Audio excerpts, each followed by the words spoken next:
Hi guys, so this is Regan A. Lagod, your system developer. I want to greet my big brother, Junab Lagod, and also a developer. Okay, so we are called Lagod Brothers. I'm going to show you one of my example of a running uh, application. This is what you call the school attendance monitoring system using RFID with SMS notification. Okay, so I am using VB.NET as my front end and MySQL as my back end. So the plugins that needed here, we have the RFID reader, so it's like this. Okay, yung smart ID card ng RFID, yung broadband stick like Globe Tattoo or Smart Bro or Sun Cellular. Okay, so kailangan lang natin sa broadband stick ay dapat meron kayong load pang text. So kung unlimited yung text nyo, mas okay. Okay, so here, ito yung ginawa kong system is from the Central Mindanao Colleges here in North Cotabato, Kidapawan City, Philippines. Okay, so as you can see here, na-connect natin yung port kasi ang sabi dito is SMS port is connected. Kung hindi yung naka-plug yung broadband natin, madi-disconnect ito. So meaning pwede pa rin ma-run yung program pero hindi siya makasend ng SMS through sa guardian or parents ng estudyante. Okay, so here I have only used 3 students. Okay, so Lagod, Regan, Son Astronomy, and Lovely Grace Rai. Okay, so nakikita nyo dito meron date, this December 1, 2019, and the time. Okay, so meron din tayong time dito. So yung green means nito is time in from AM. Kung time out naman sa AM, magiging fire brick na kulay na ito. And then sa time in sa PM, okay, magiging lime. Kung time out PM, magiging red. So 4 attempts lang each students. Kapag maging 5 attempts, mayroon siyang message dito mag-appear. Okay, so like for example, I have this naka-register na ito. Okay, this 3. Like for example, attempt na natin si Lovely Grace ba ito? So second attempt na ito. Pag tap natin doon sa RFID reader, so may time siya at nagiging fire break. So yan yung second attempt niya. Okay, same ito kang Sony.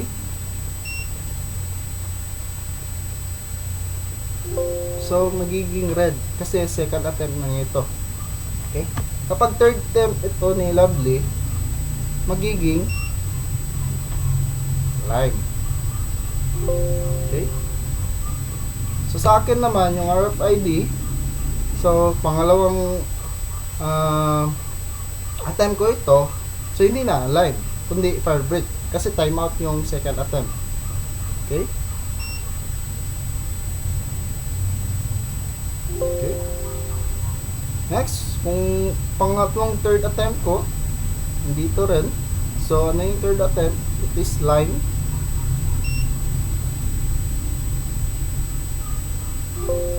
Okay, so live. So kapag nag-register tayo, ay kapag read siya nito na hindi naka-registered yung Smart ID card natin, so magiging nag-operate to na.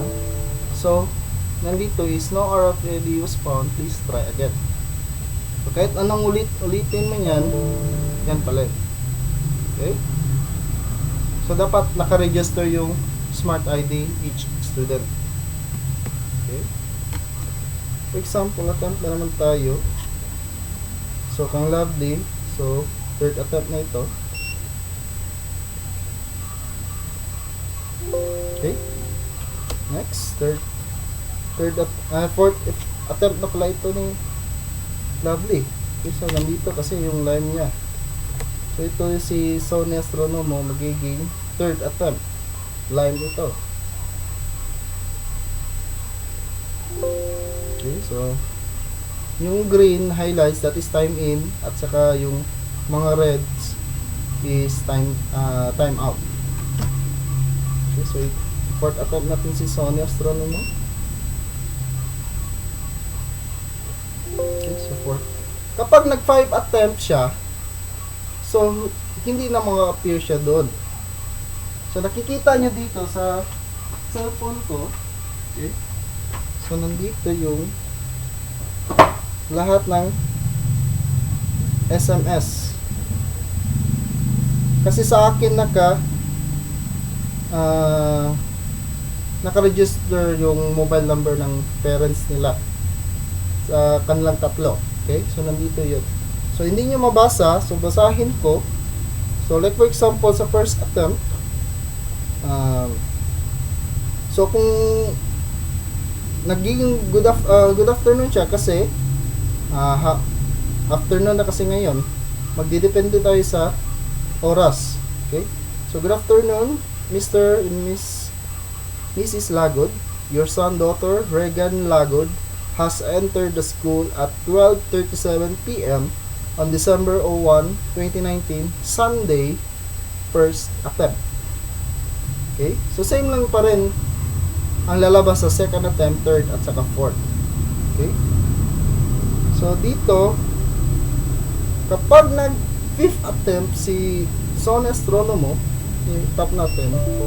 So nakalagay dyan, sorry, Sony Astronomo had already attempt 4 times. Okay? Same pa rin kang Lovely Grace Ray, kang fifth attempt niya ito. So sorry, Lovely Grace Ray had already attempt 4 times. So sa akin naman is pangatlo pa yung attempt ko. Ito na card. So magiging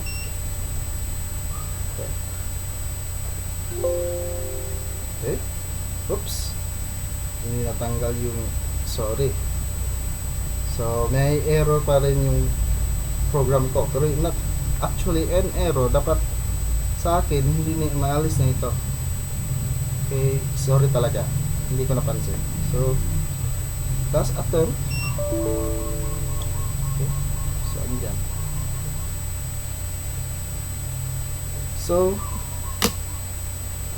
mag-register tayo ng another 3 dito, no? On how to register. For example, oops.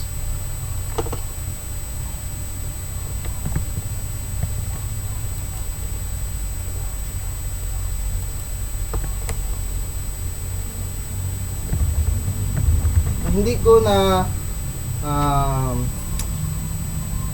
application yung system ko, kalimutan ko. So ito yun kasi. Pero yung nakikita nyo dito sa desktop is may error pa ito. So i-run ko na lang. Okay.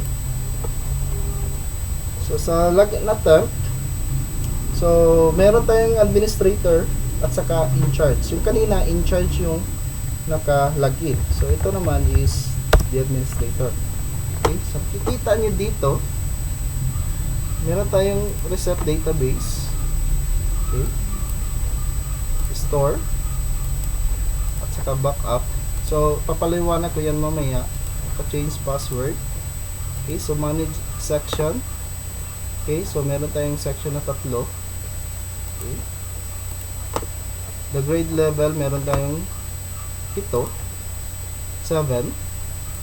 The daily time record, so ito yung login natin from December 01. Okay, kung December 2 natin, so walang data. Okay, so grade level, kung hahanapin yung groups ng grade level from 7, for example, okay, so search, so nandito. Okay, and then individual, for example, ito si Lagod, hanapin niya yung Lagod, click niya lang, so nandito, so i-click niya lang. Okay, student information, so ito yung tatlo kanina, so create account. Okay, dalawa lang in charge sa admin. Dashboard, so nakikita yung sa dashboard, oops, hindi ko natanggal to, sorry lang, hindi ko napansin. Okay, we have all the grade 7, grade level we have 7, all section we have 3, all students we have 3, master list is a part of the students, we have 3, administrators 1, in charge 1. Okay, so babalik tayo sa student information. Example, we will add information. Okay, so add natin yung hindi naka-register na RFID. Okay, so student ID niya, okay.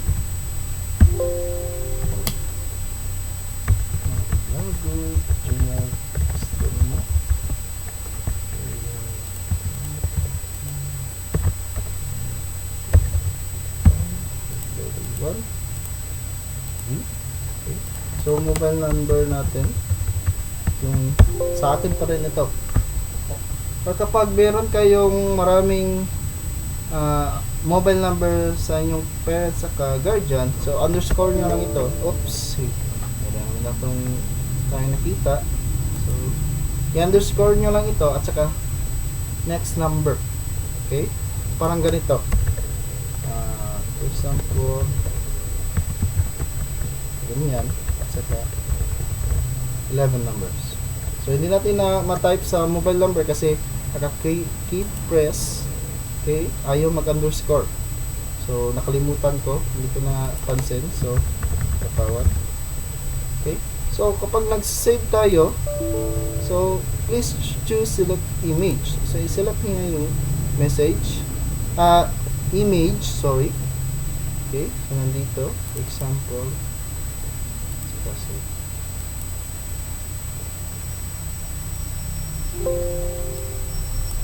so nakikita nyo, okay, yung message nandito, ang sabi,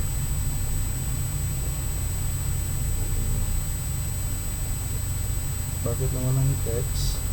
So, dear parents, you can now monitor your son-daughter Junald Lagod by receiving a message if your son-daughter has entered the school campus. So, nandito. So, kapag nag-create siya ng account, so, automatic magsisend yung SMS sa mobile. Pero kung walang load yung broadband stick natin, pwede pa rin makaregister, kaso walang SMS notification galing sa guardian at parents. Okay? Okay? So next, kung magsisave tayo, like for example, hindi natin na-fill out yung student entry. So, sabihin tuloy niya, please input RFID. Okay? So like for example, gagamitin natin yung RFID na previous of Junald Lagod. Okay? ID niya. For example, A.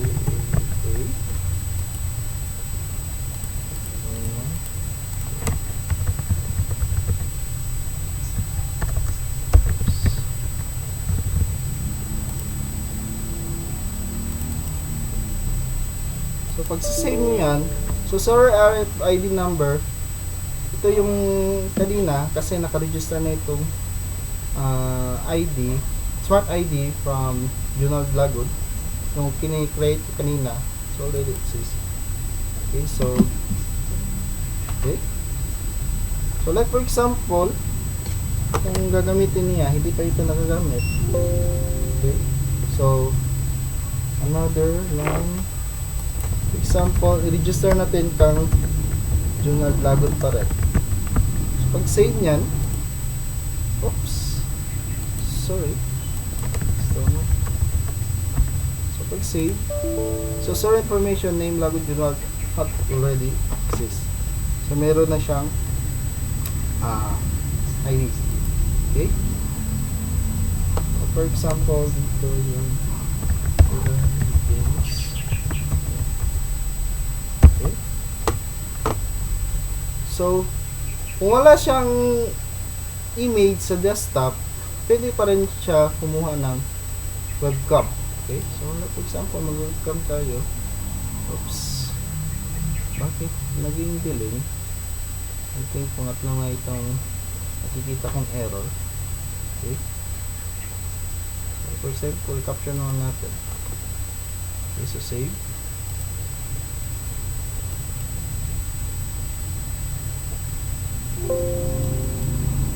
Okay. Next. Ito, pangatlo. Hanap tayo ng dito.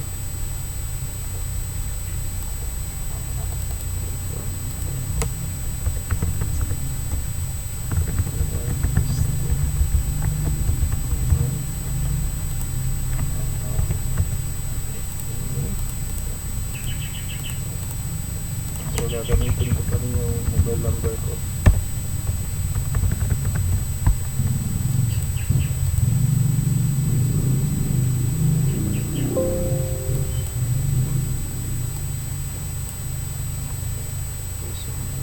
Edit natin siyang error. Oops, may error na naman.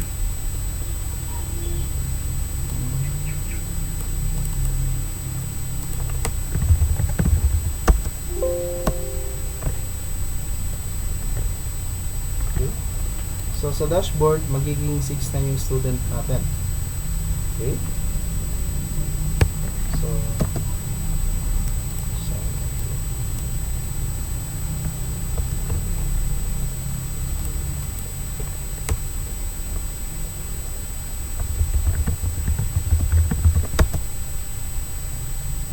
So nakikita nyo pa rin, nandito pa rin yung images. Kasi sa December 1, logs lang po ito. Pero kapag nag-change yung date natin, mawawala ito. Like for example, ayan natin to.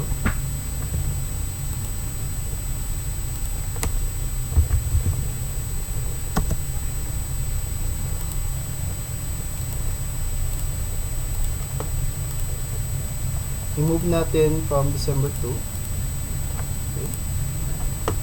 Pag-run natin ng program,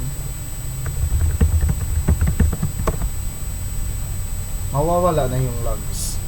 Okay, so again, register na lahat. For example, first attempt from December 2.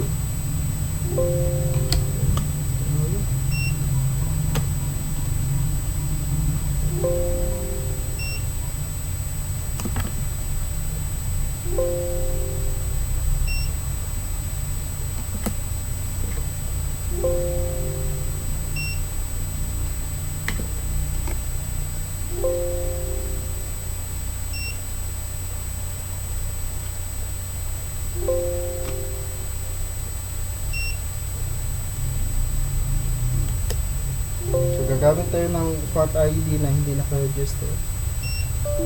Oops.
Marami ng message na ma-appear sa akin kasi all the mobile number is set from my mobile phone.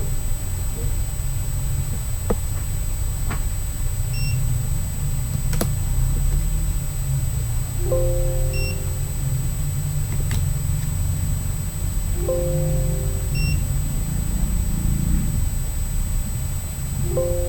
So, attempt natin yung 5th attempt ni Kristen Meral. So, kikita nyo dyan. Okay. So, okay.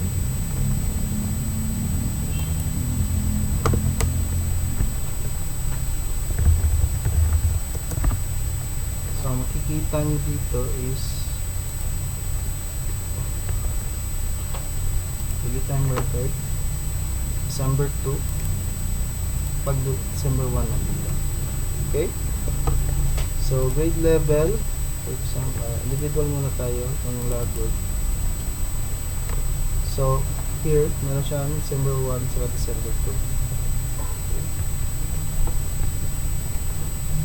So, mag-add tayo ng manage section, for example, P, save muna. Example, level 8. So, kung i-delete natin, same pa rin. So, kung ng output, example, mali yung password. Okay, so, katat-katat. Next, sa backup. So, sa backup, dito siya pupunta sa C. Okay. So, backup natin.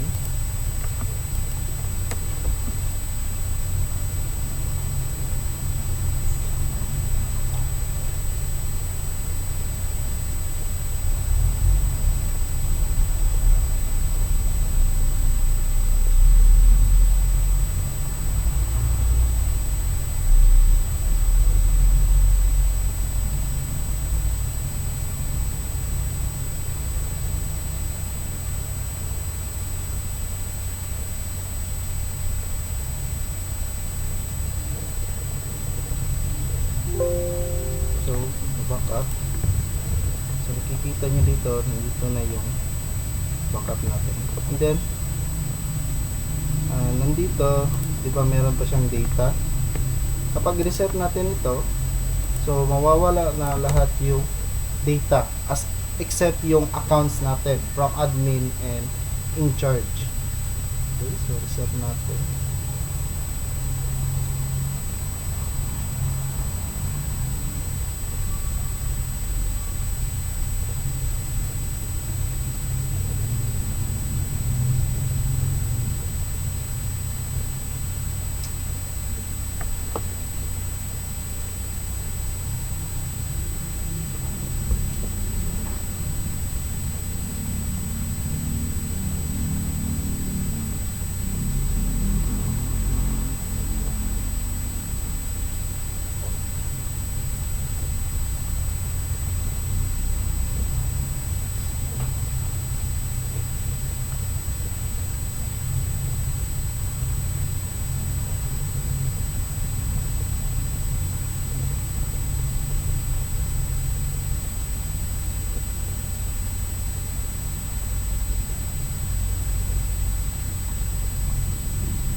So, hintayin muna natin maging 100% yung progress bar natin.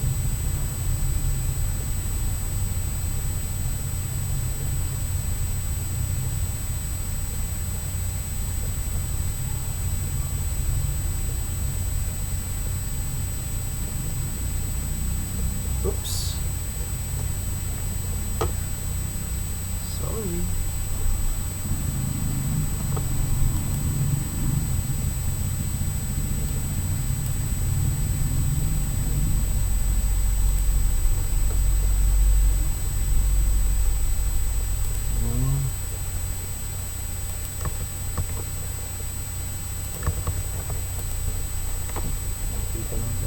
lang.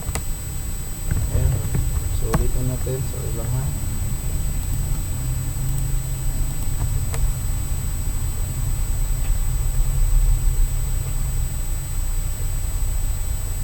Sorry.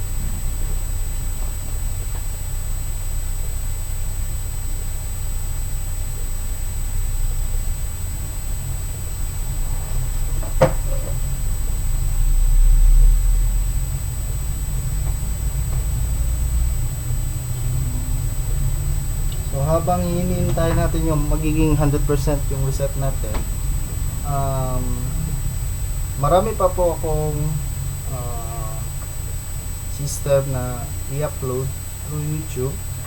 Like for example, the point of sales,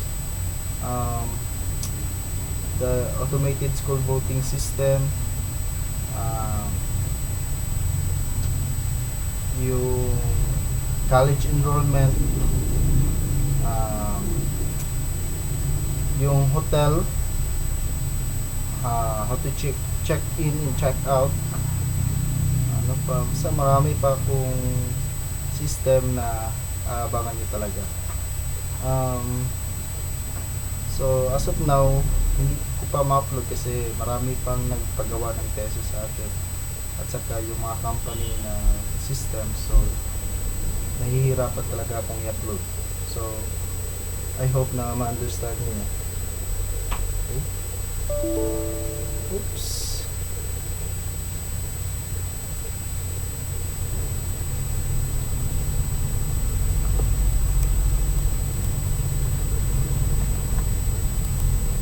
Bakit naman ito? So meron na tayong error sa reset. Like for example, reset naman natin yung logs.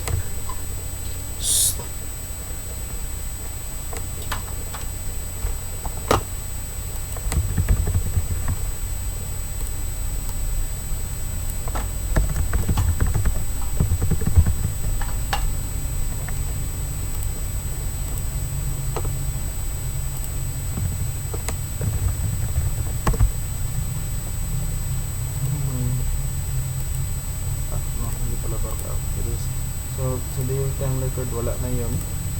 So, restore natin.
So, bumabalik yung data natin. Okay, so, sa change password, change natin, for example, yung password. So, for example, maliin natin yung new at saka confirm. So, password did not match. So, submit, invert all password. So, dapat tama yung password natin. Okay, so my old password, so ayan, incorrect na, so ito yung new password. Okay, so thank you very much and I hope you enjoy watching my video kahit may error. Okay, so please like and share my videos, and I hope you understand a lot. Okay, so thank you very much.